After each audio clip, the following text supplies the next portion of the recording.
All right, so I think we're going to get started now because the majority of people have joined. Welcome, everyone. We're super excited to be here and to have some great speakers to talk on a really critical topic. So we're going to start off with covering that topic that we're going to be going through, which is no more missed alerts, making the jump from SOAR to AI SOC, how the Tronox SOC team handled routine investigation to AI agents. So I'm going to just go through some housekeeping items first. So just so you guys are aware, there is a Q&A section. Please ask any questions you have in there. We will get to those questions at the end of this session. This is also being recorded, so you will get the recording after. We will email that to all of the people that have attended and registered. And if you would like to have a personalized demo, feel free to use that link to request one. So we're going to start off with introducing our speakers. So really excited to have our co-founder and president of Strike48, Tim Leehealey. Thank you for joining, Tim. Awesome. Listen, super happy to be here. Thanks for letting us do this. Yep, super excited. And then we also have Adam Chapman, who is the director of cybersecurity from Tronox. Really excited to have you here, Adam, our special guest. Thank you. Good to be here. Awesome. And Adam, can you share a little bit about Tronox just so that everyone that's on the call can have a little bit of an overview? Yeah, of course. So Tronox are a global chemical company and mining as well. So we've got 5,700 employees around the world. We're operating across 6 continents, so quite a large footprint. And we produce high quality titanium products. A lot of the things that are in your homes, your businesses, you'll probably find titanium dioxide is part of them. So paint, plastic, paper, is the materials that we produce. So chemicals that go into those products. Awesome. Thank you so much, Adam. And Tim, we're going to kick off that conversation. So I'll let you take it from here. Yeah, let's get started. I'll just start out by saying, Adam, I had no idea that the pan I just bought came from you guys. But it's Yeah, it's titanium, it's all the amazing. rage. Yeah, it's amazing what our products are into. Yeah. So anyway, so okay, listen, I wanted to start. So you and I have had a relationship now for over a year, and we've gone through our highs and lows. I think it's been probably one of our most productive from a strategic standpoint. Just working with you, your team, how you guys have pushed forward in embracing this technology. So I'm really excited to walk through the journey, have everybody kind of understand the steps you went through and kind of uh, the what you've been able to produce and how you're utilizing the product. But I think we do a disservice if we don't start out where we were, right? Because when I met you guys were a Devo customer, and you were effectively telling me, we're going to churn. There's really not a heck of a lot of value in the SIM platform. So if you can start out telling you, go back that full year to those conversations, tell me where you were as a team, kind of how you were restructuring things, and again, take us back to November of last year. Yeah, so no November last year was quite a tough time for the team. We'd just gone through a restructuring of our SOC operations team and our security team. And we're at that point of assessing what tools do we have, what people do we have, how do we operate now as a new team. And within the Devo system that we had, the Scene platform, we're ingesting gigabytes of logs. We're receiving loads and loads of alerts, and everything was manual.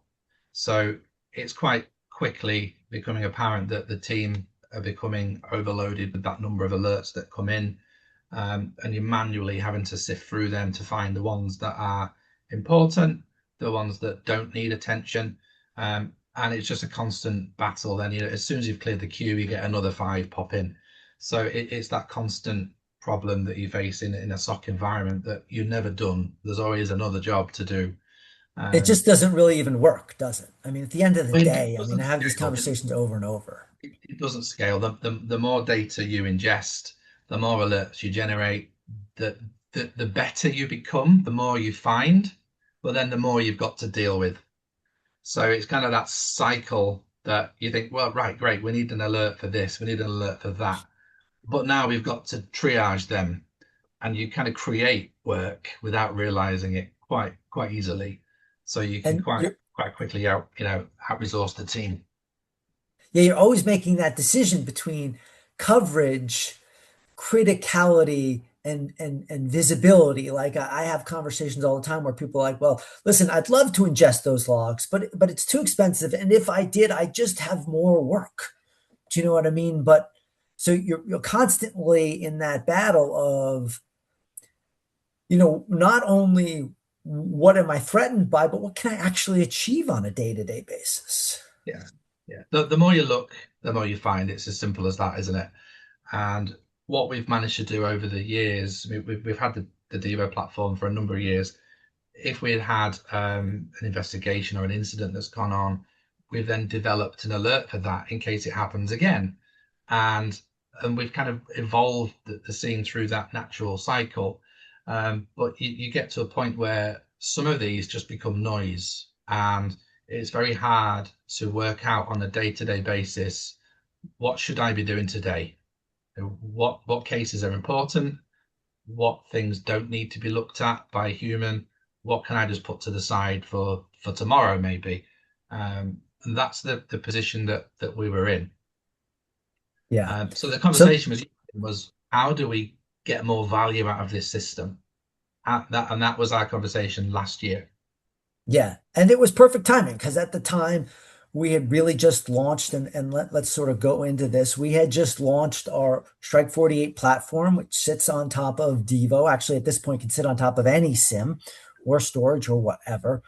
And I got to say, honestly, Adam, I was super excited with how your team was willing to sort of take a risk here. I saw it as a risk. I think you guys saw it as such too. But we sort of came in and said, hey, give this a try. Give us another year. Let's layer this on top of Devo.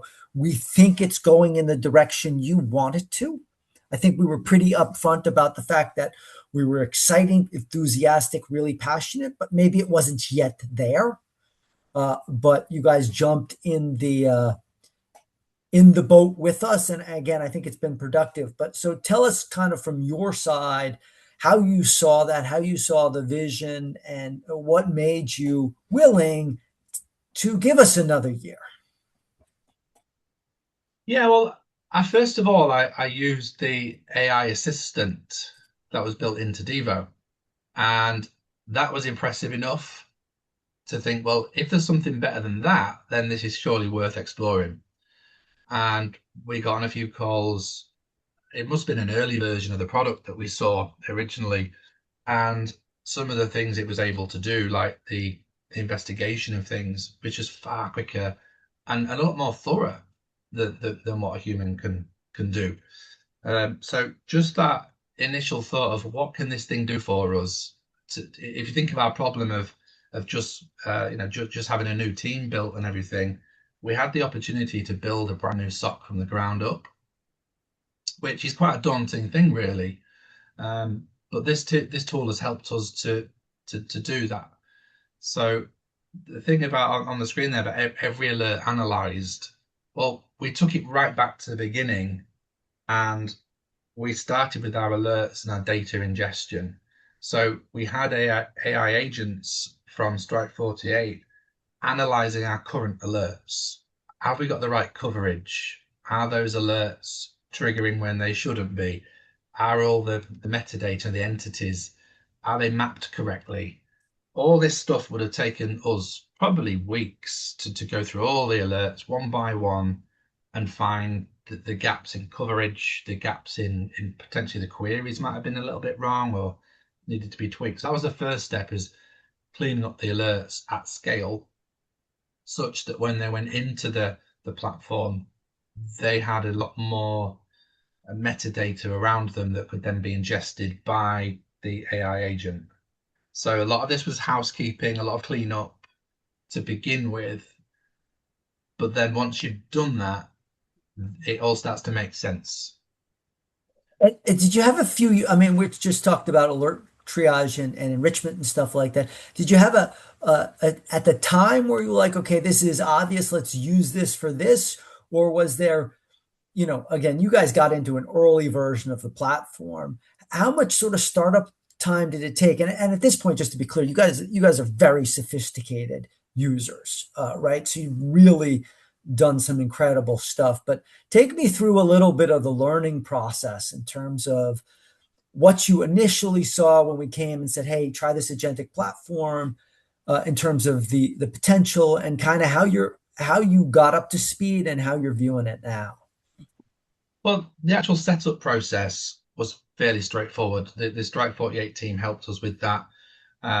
It's a case of creating some API keys, linking everything together, and that's a fairly straightforward process. So within a few hours, we had everything connected. And I think to start with, it's like, right, it's like having anything new. What can this thing do?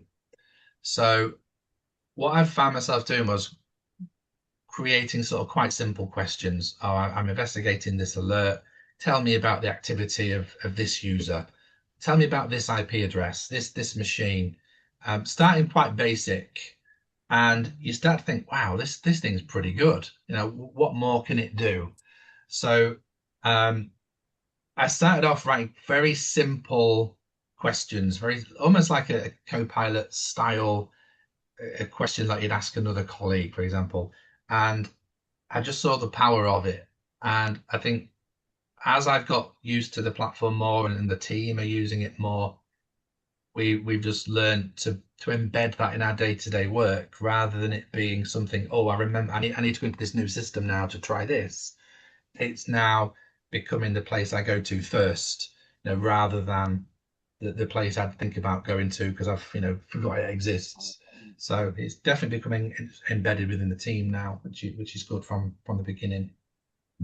And how do you get that? How did you get over and how do you get your team over the skepticism factor? Listen, we've all been lied to by ChatGPT or politely answered incorrectly. Do you know what I mean? And there's no magic to Strike 48. I think it's incredibly powerful harness, but there are pitfalls. There are ways you can confuse agents. How do you deal with the skepticism that we've all sort of developed relative to AI in terms of Yeah, embracing it for IT level use cases? yeah. There was definitely that at the beginning. Like, what is this thing? What can it do? Well, that's complete nonsense. Where has it got this from? And yes, at the beginning, in the early days, sort of December, January, when we were pretty new to the product, there were hallucinations. But what we've learned to do is train it more to say, if I'm asking you about this, then our data is in this table. Go look at that. So we're a lot more specific now. But what we've learned to do is tune the prompt, tune the tool effectively so that if it does start to do something that either we don't want or is incorrect, we tell it not to do that again in the prompt. So we've got a series of rules that we'll introduce that says never make up evidence. If you don't know, say you don't know. Don't make it up. Basic stuff. And I said earlier that you treat this like your office junior, like your apprentice, that it's going to get things wrong to start with, but you correct it step by step, and eventually you build something that you can rely upon. And I think we're at that point now where it's a lot more accurate than it's ever been because we've spent the time to tune it and to point it in the right direction so that when we do ask these questions, it knows where to go rather than having to It's say, oh, I've got all these gigabytes of data. What is it you're asking me for? So, It's super interesting how you phrase that because that is one thing that I really encourage people to understand about agents is you always need to give them an off ramp. They are eager beavers. And if you corner them and they have no off ramp, that is the number one recipe for hallucination. But if you just tell them, if you can't find it in the data, say you don't know or can't find it in the data, they're happy to do that. But if you yeah, don't tell them, they will effectively field corner and hallucinate. So yeah. And anyway, another thing we saw early on was where you would you would ask a question and it would start to go off on a little bit of a tangent and say, well, this is a confirmed breach. And you think, well, actually, no, it's not a confirmed breach, but let's just have a look at why it might think that. And as a human, you can read the data and go, yeah, okay, I can see why it's come to that conclusion. And it's usually because there's something in the alert, the wording of the summary that says threat detected, or so you need to constantly sort of tune it so that it's aware of your alert types, the language to use. And we've worked with the Strike48 team for the past 9 months now to tune that wording so it's a bit softer. Something is suspicious, it's not confirmed yet.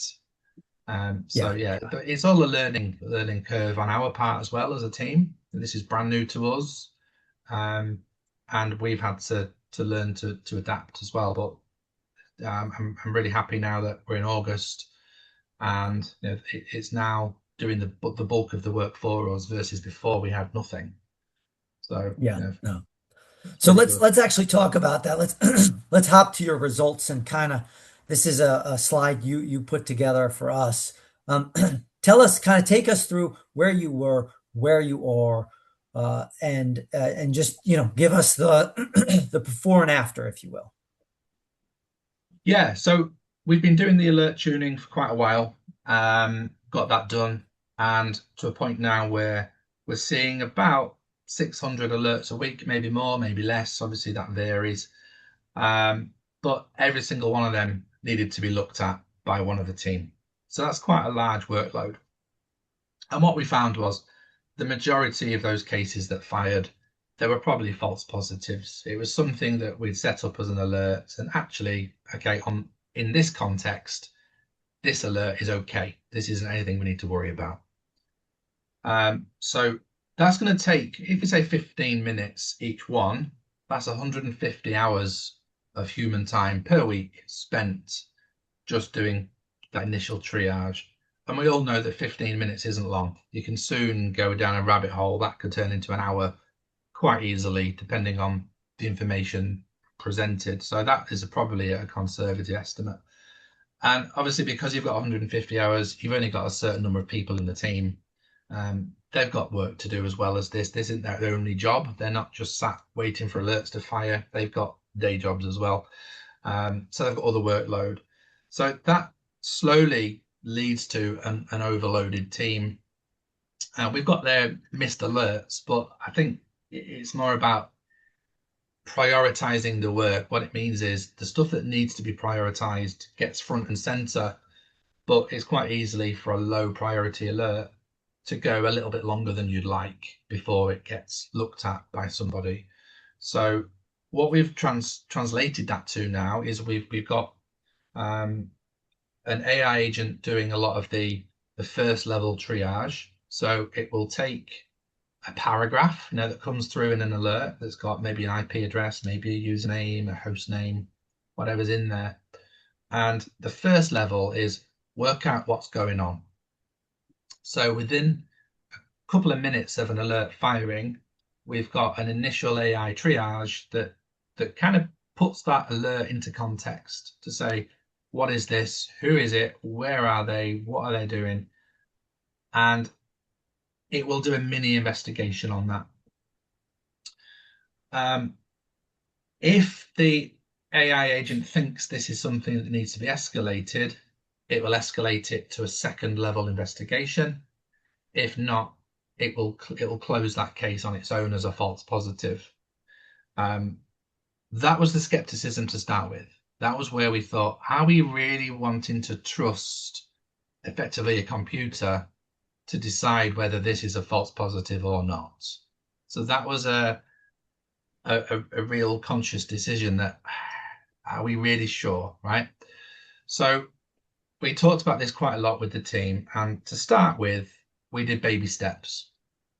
So we manually reviewed these cases first, and then we human reviewed them and closed them manually based on the AI verdict. And then we moved a little bit further down the road and said, right, okay, now we're starting to build some trust that this is getting it right.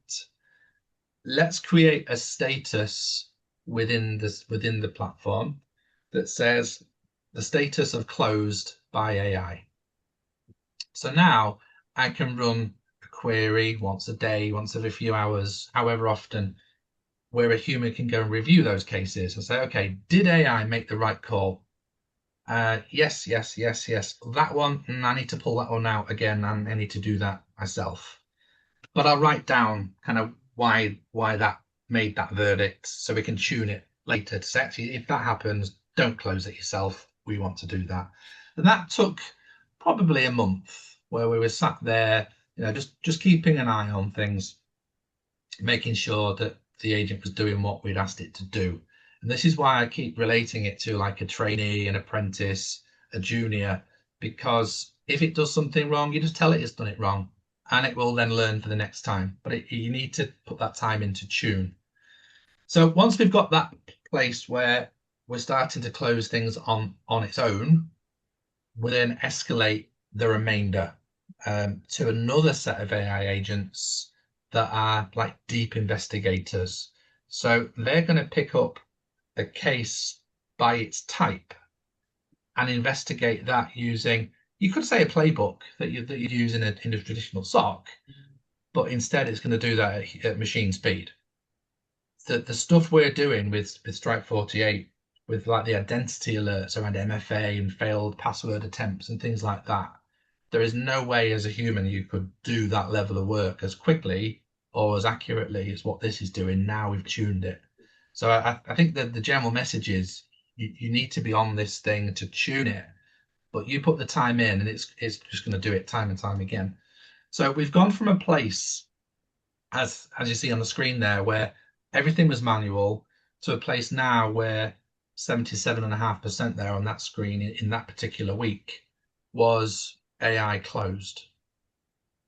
We have seen 96% AI closed. That could scare some people off, thinking, how are you really sure that this system is doing it correctly? So what we then did was we took those AI closed cases, and yes, we reviewed them as humans, but we then created another AI agent to review the AI closed homework effectively.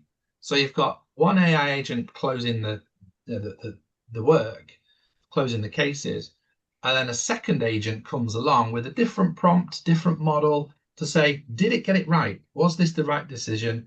Do you agree with that decision that was made?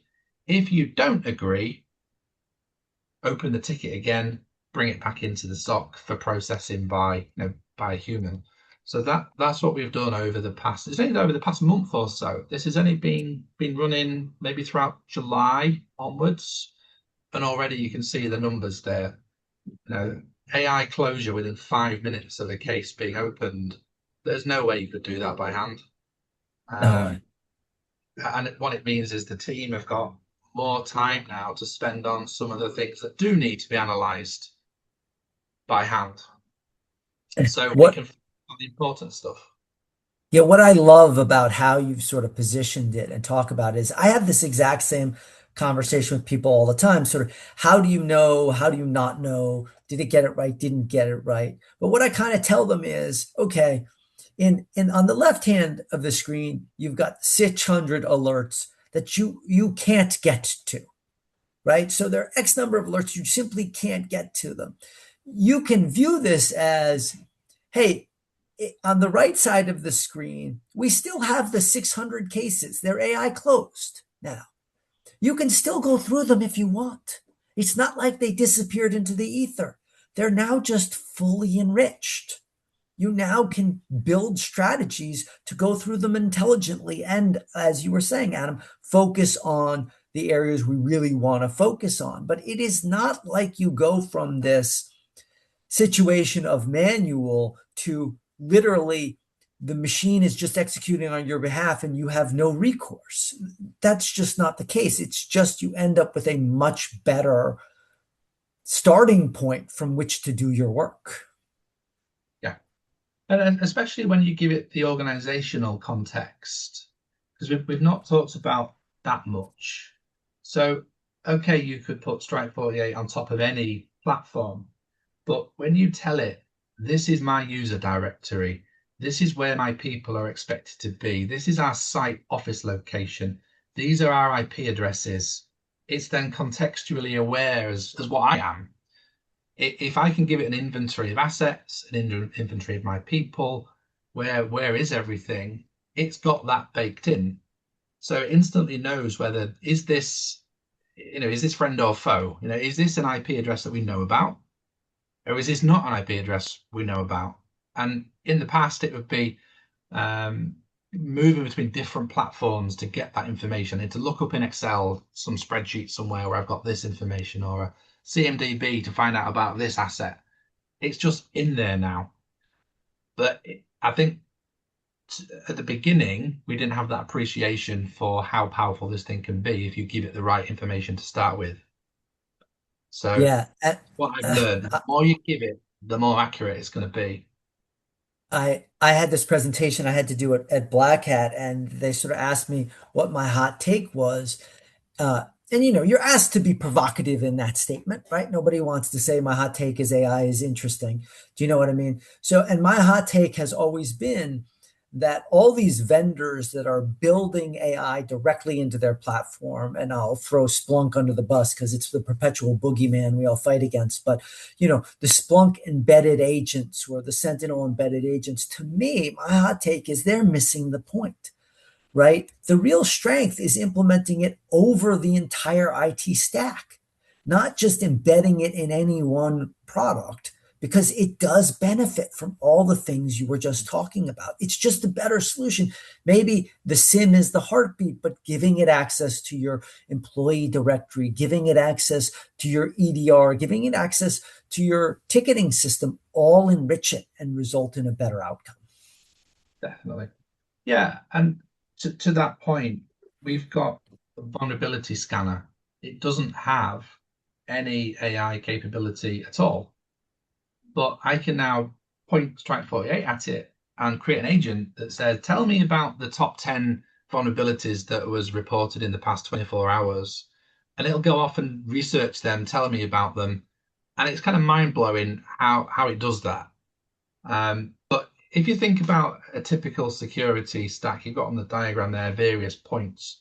So you've got your firewall detecting stuff. They go into the SIEM. You've got the EDR platform. You might have XDR. There's all sorts of different platforms generating their own logs. And like you said, this sits on top of them. And some of the things that we've been finding is it's doing its own correlation. So I was investigating a case recently about a user that was receiving loads and loads of mail bomb sort of attack, 500 emails within a 10-minute period. Where is this coming from? And one of the agents, it said, oh, and did you know that at the same time as this email bomb, we've also seen a brute force attack against the same account through Active Directory. So it's kind of drawing logs from different places to say, I would never have found that by, myself. Yeah. It amazes me some of the things it picks up on. So all of that information that's sat there in our same platform was previously just a bucket of data. It's now being used, where before it was just sat stale. And we're going back months, if not years, with all this data. So you said earlier about the low and slow guys. Well, we can now pick them out because you can see patterns in the data starting to emerge that you probably wouldn't pick up through a detection that says, it must be a brute force attack if it's more than 10 password attempts in 5 minutes. You could then do that over months if you wanted to. So it's all there for the taking. Yeah, it really does open up. And it opens up the ability to really relook at the entire IT stack, frankly, and go to, I mean, I'm advocating at this point a very cheap security data lake-like structure with an agentic front end to solve the vast majority of your IT issues. I know I'm a little futuristic. I know I'm a little forward-leaning, but it really does look like the direction we're going, because tool sprawl is a big issue, tool overlap, storage costs. All these things are really rectified in an architecture where we imagine sort of like, instead of plugging this on top of all these solutions, having just an agentic layer sitting on top of a really low cost data repository that everything pumps into. I mean, Mhm. there will be many use cases, Adam, to be clear, that won't solve, but I do think it is a radically more effective and cost beneficial outcome for a lot of organizations. Yeah, especially look at the time saved. I think that's the main thing, that Yeah. no longer are we stuck with hundreds and hundreds of alerts. If you remember, one of our early conversations at the start of the year was, we've got all these cases that we just haven't got to. How do we mass close all these cases from 6 months ago? Well, we're not having that conversation now because we've only got a handful open, Yeah. because the rest have been dealt with, and they've been dealt with in a more manageable way. So we've gone from pulling our hair out to now being more manageable, so we can do all the things. So that's No, it's the advantage that I've seen over the past couple of months, really, since we've really got into it. I think there's like any system, you've got to learn how it functions and how it operates and everything. But once the actual SOC team got in here and learned it's not just a toy, that a few people have been given access to, we're now using this day to day. There's been a lot of value taken from it. Yeah, and we're sitting here talking about agents. That's been the anchor of the conversations. That's how everybody thinks about it. But I wanted to show people kind of a workflow that you have, that you've been kind enough to share with us, and have you just talk through a little bit about how it's really not necessarily the agent in the sort of the Claude Code N8N site type. Mm-hmm. Do you know what I mean? It's much more of a set of prescriptive decision nodes with agentic sort of capabilities. So if you could walk through kind of just at a high level what we've Yeah. got here, and how it's different from what people think about, just like their Claude Code agent. Yeah, I think this is what sets it apart, and what I've quite enjoyed working with is the workflows, because this isn't, like you say, just a prompt you type in, press enter, and it's done. I have these set up to run on a scheduled basis, doing various different things. And this particular one is a workflow that picks up a case that's been allocated to the level 2 agent. So we've done our L1 analysis, we've done a basic assessment, and the AI agent at level 1 has decided that this needs escalation or deeper assessment. So it grabs the comments that have been added to the case already. So they could be human entered or AI entered. It's going to read all the information that's been put in. And then it's going to determine which type of case we're looking at. So this get case type is a very simple LLM prompt that says, read the case information, determine from a set list what we're looking at. So after that, we then go to an enrichment agent. So this is basically that the SOC engineer goes, I think this needs to go to agent 1 because they're really good at doing this type of assessment, or it needs to be dealt with this playbook. So what we've got here is an identity, DLP, email, firewall, or network issue, and we can expand these. If it's nothing of them, then send it to a catch-all. So identity agent there will go through in a very structured manner, looking at our data history from different systems. What's this person been doing for the past so many months, weeks? What's their baseline look like? What's normal for this person? What's the alert we've got in front of us? Does that match their regular pattern or not? And it will then go through a series of questions. There's about 15 or 20 questions it will go through. So again, if you were to do that by hand in a Devo query, that's 15 different queries you've got to pull or write by hand to get that data. So there's no way I can do that in the time this does. So we run through all these questions. Is this a new IP? Is this a new location for this user? Is this a new device for this user? And we go through all those questions. And at the end, we then say, is this something that needs to be escalated or not? Is this a concern for us, or is this normal behavior?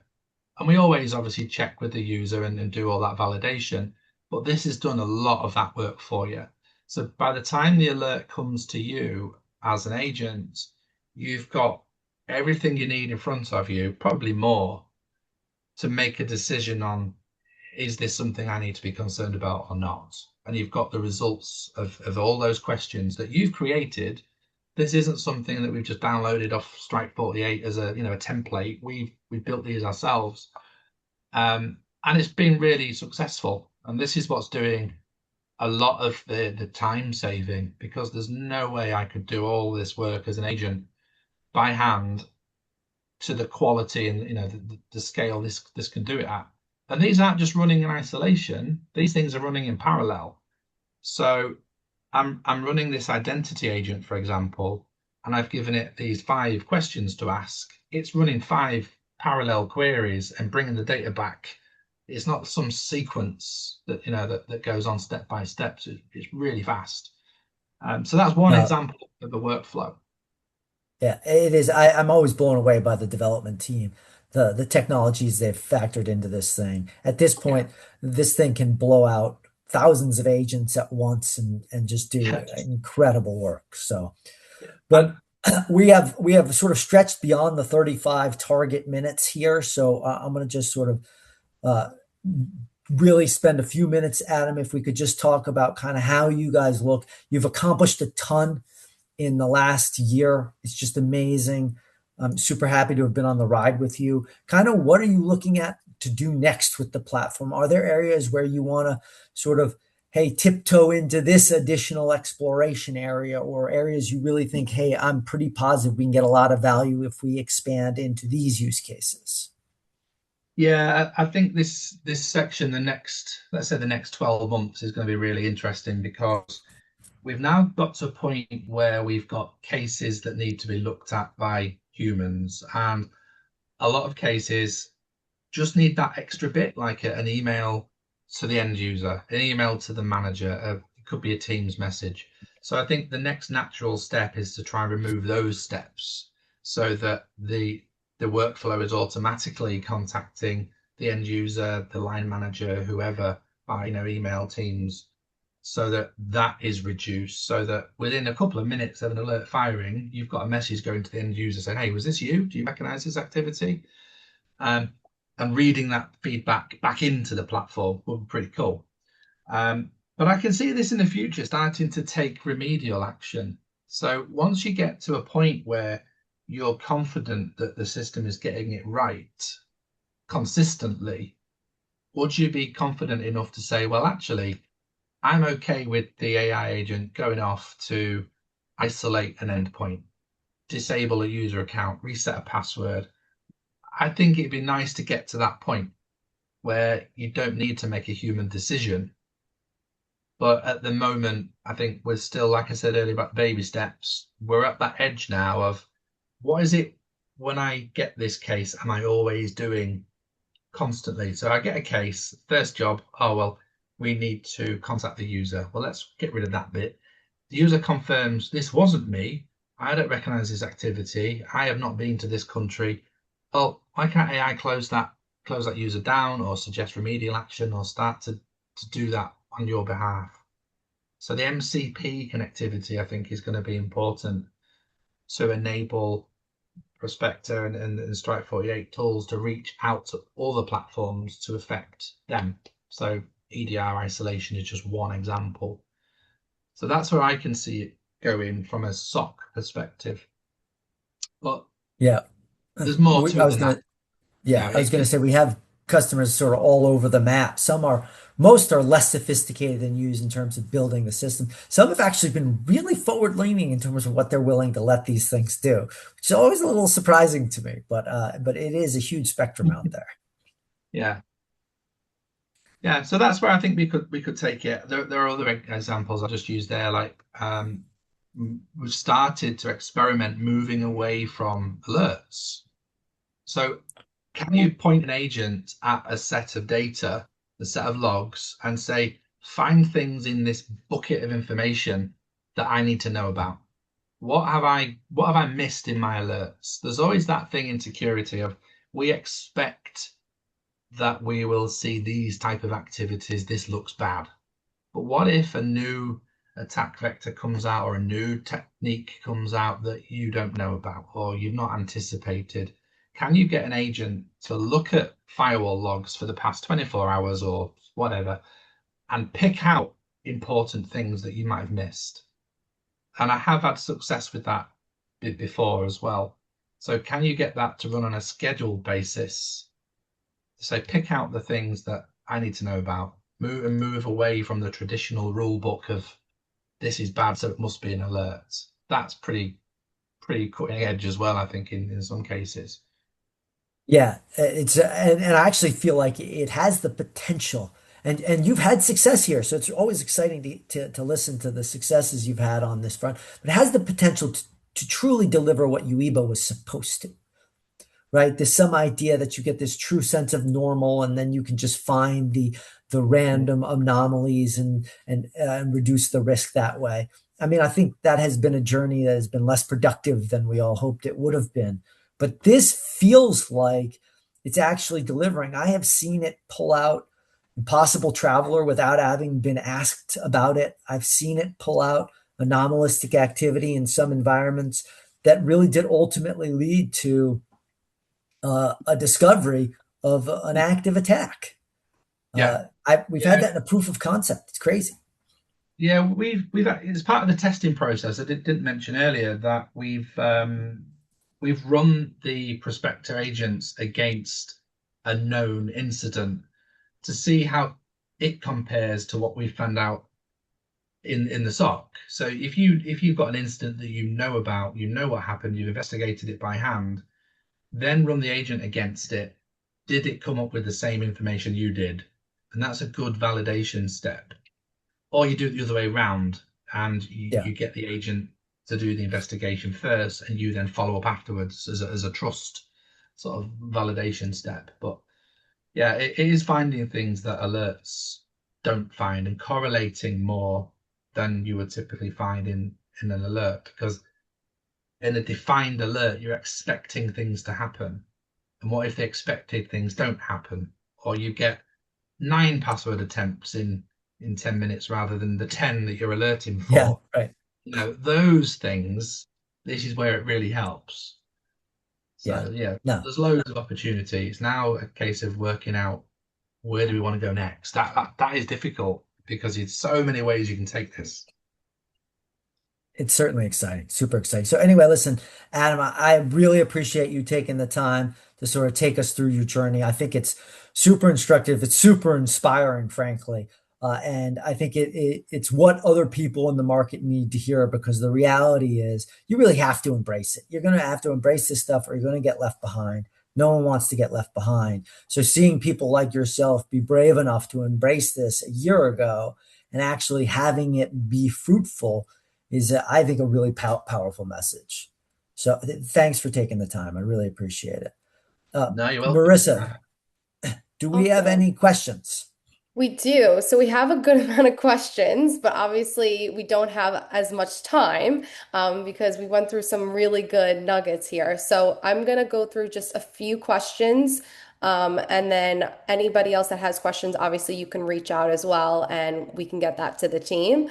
But one of the questions that came in was after SIM integration. How do we define which alerts become cases and which workflow module handles them? Is this UI based or backend configuration? I can go if you want, Yes. Tim, or you want Yeah, to go. you go and then I'll go after. I'll say what I've done, then you can give the textbook answer. So what we've done is in the previous platform, we we were looking at mediums or higher because that was what the team could look at. But now where we've got this extended capability, let's look at everything. What everything may not become a case, but every alert's going to get looked at to see if it qualifies to become a case. So that's the way we've done it. So every alert gets looked at to see if it's part of an existing case that needs to be brought in, or is it something that's happened that doesn't need investigation? We don't need to make it part of a case. So typically we're looking at mediums or higher. and then the rest of the bucket kind of gets assessed for, is it worthy to bring in? But I guess that's very specific on how you want to operate your team, isn't it? That's not something that's textbook. So what we tell people is I think and it's indicative of what you guys have done is we tell people what you really need to do is redefine what you mean by a case because uh, we introduced this case type concept, right? And there is AI case closed by an AI, all this kind of stuff. And I view that as the starting point. Traditionally, alerts were the starting point. But since now you can actually look at every single alert, the starting point should be the cases themselves. You can be relatively lenient with how you create them, but if you give them case types where AI created, AI assessed, AI closed, you now have that can be, if you will, the bucket you start from versus alerts being the bucket. So uh, we encourage customers to get a little bit more lenient uh, with what's considered a case, but then to have case types. So you actually reduce the manual work needed, but you get far better coverage. Thank you both. So another question that came in, so they asked, how does the Strike 48 AI agent identify zero-day threats or unknown attack vectors that lack pre-existing signatures or known IOCs? So that was another one that came in. So that's what Adam was talking about, sort of at the very end. So I would say two things, and Adam, I'd let you go. So first of all, by no means am I claiming it can catch everything. I'm not. It's amazing what it can do. I never need to oversell this thing. It's just exciting, but that does not make it the be all end all, the end of security issues. Definitely not. What I would say though is its ability to correlate across the vast set of tools versus just looking at your SIM, it has a much better ability to spot issues like that, those sort of non alert defined issues or more novel types attacks, uh, versus what you could ever do with a traditional tool set. Does that mean the problem solved? No. But are you far better off? Yeah, you're light years better off than you are without it. But Adam, I don't know if you want to grab at the question as well.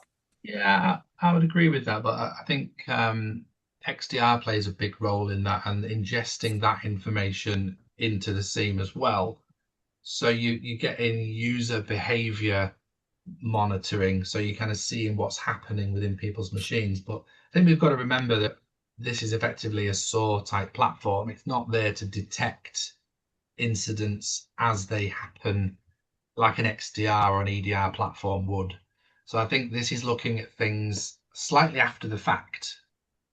But what it is going to do is help you investigate that a lot quicker and come to a decision a lot quicker. Is there something going on here I need to know about?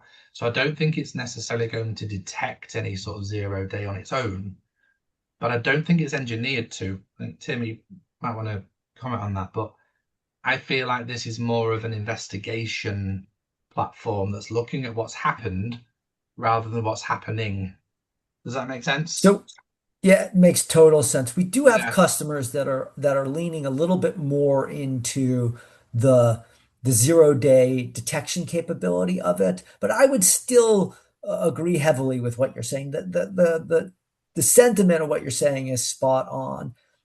However, let's see where it goes in the next 3 to 6 months because there's just a ton coming in terms of those type of 0 day remediation capabilities, detection and remediation capabilities. But right now, Adam, I think you've accurately sort of categorized it. So, any more questions, Marissa? I know we're sort of well at past time. Yeah, so this is the final one that we're able to take today, but the other ones we can, answer offline.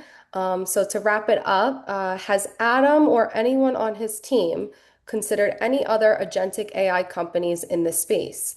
And if so, why have you stayed with Strike 48? Um, I think we've built a really good partnership with Strike48. As Tim said at the beginning, I took over the team, and we were seriously considering leaving because we just didn't see the value in what we had. And I think we've not needed to look elsewhere because the tool is doing what we need it to do.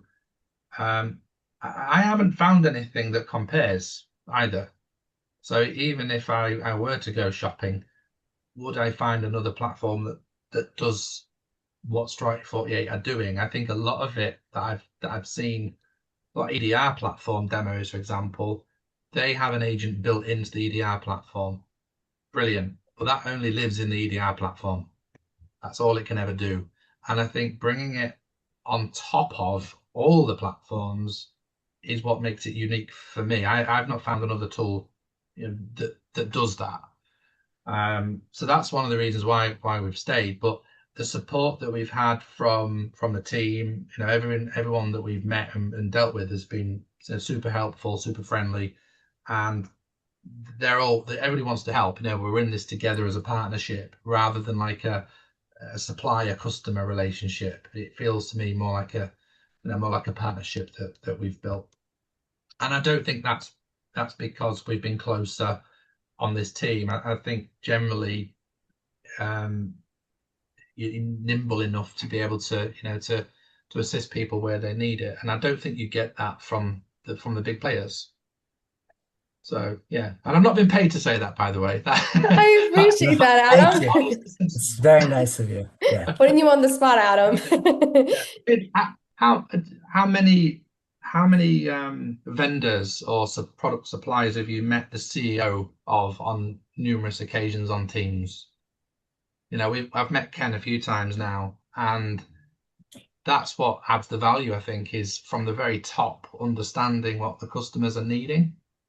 And it feels like we can sort of, as a customer, go top down, bottom up. We can talk to anybody we need to. And I think that the ability that we've got just to reach out to Tim, I'm sure is a very busy guy, when we need him, it is valuable. And you can't do that with every vendor, can you? With every customer, sorry, with every supplier.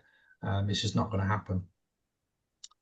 Well, Appreciate I appreciate those kind words. So, Marissa, I think we should probably end it here. We've gone Yes. way too long, but it's been a super exciting conversation. So I didn't want to ever cut it short. So, Yes, Yeah. thank you so much, everyone, for joining. The recording will be sent out to everyone. So if there's anything you want to go back to, we appreciate your time. We appreciate the time of our speakers, Adam, Tim. It was such an insightful discussion. We appreciate it. And yeah, we're really excited for what's next. And thank you so much. thanks a lot, guys. Really Have a appreciate good it. Bye day, bye. everyone. Bye. Thank you. Bye-bye.